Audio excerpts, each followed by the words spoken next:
Hello everyone, আসসালামু আলাইকুম। Welcome back to my new blog. আজকের ব্লগে তৈরি করে দেখাবো পোয়া পিঠা। পোয়া পিঠা সবগুলো একই রকম একই সাইজের কিভাবে তৈরি করবেন সেটি আজকের ভিডিওতে আপনাদেরকে দেখিয়ে দিব।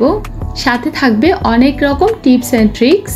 বাই দ্য ওয়ে, আমি হচ্ছি তৌপিকাস কিচেনে আপনাদেরকে অনেক অনেক শুভেচ্ছা। কথা না বাড়িয়ে চলুন তাহলে এরকম ফুলকো পোয়া পিঠাগুলো কিভাবে তৈরি করেছি সেটি দেখিয়ে দিচ্ছি। পোয়া পিঠা বানানোর জন্য আমি এখানে নিয়েছি 1 কাপ ময়দা, 1 কাপ চালের গুঁড়া এবং ময়দা সমানভাবে নেওয়ার চেষ্টা করেছি।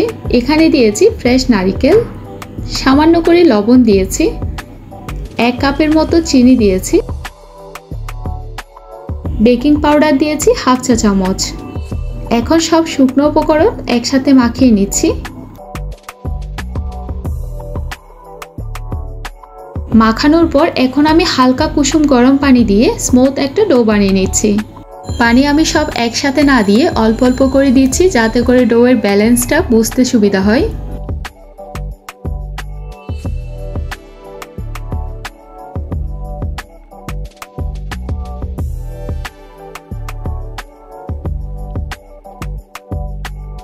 এই তো ডোয়ের কনসিস্টেন্সি আপনাদেরকে দেখিয়ে দিচ্ছি, এরকম ব্যাটার তৈরি করবেন। এই পর্যায়ে ঢাকনা দিয়ে রেখে দিচ্ছি 10 মিনিটের জন্য। 10 মিনিট পর ডোটি দিয়ে এখন আমি পোয়া পিঠা বানিয়ে নিতে পারবো।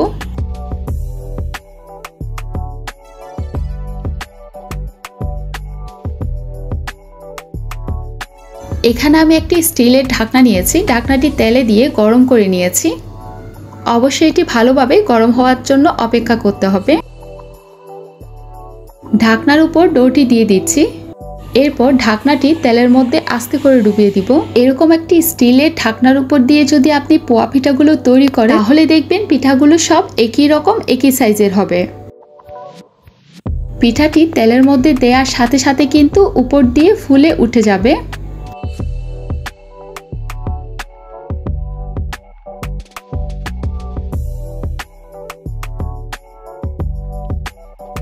তারপর পিঠাটি এপাশ ওপাশ করে হালকা লালচে কালার করে ভেজে নিচ্ছি।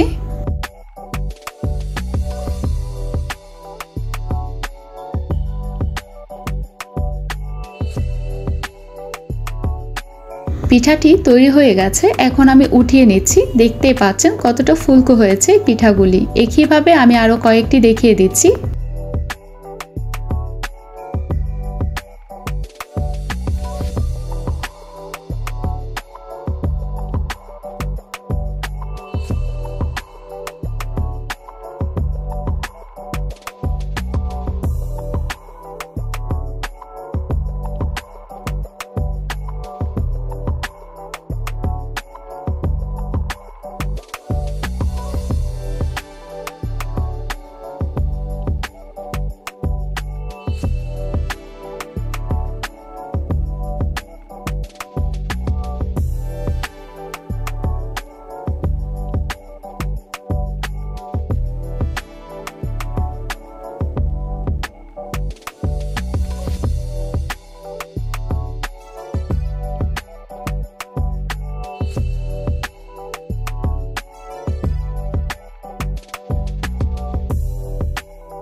একইভাবে সবগুলো বানিয়ে নেওয়ার পর দেখতে পাচ্ছেন পিঠাগুলো সবগুলো কতটা ফুলকো এবং একই সাইজের হয়েছে।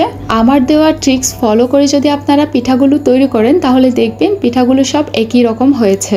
আশা করছি আমার আজকের পোয়া পিঠার রেসিপি আপনাদের অনেক ভালো লেগেছে। যদি ভালো লাগে তাহলে অবশ্যই আমার চ্যানেলে সাবস্ক্রাইব করে রাখবেন। আজকের মতো এখানেই বিদায় নিচ্ছি। ভালো থাকবেন, সুস্থ থাকবেন। আল্লাহ হাফেজ।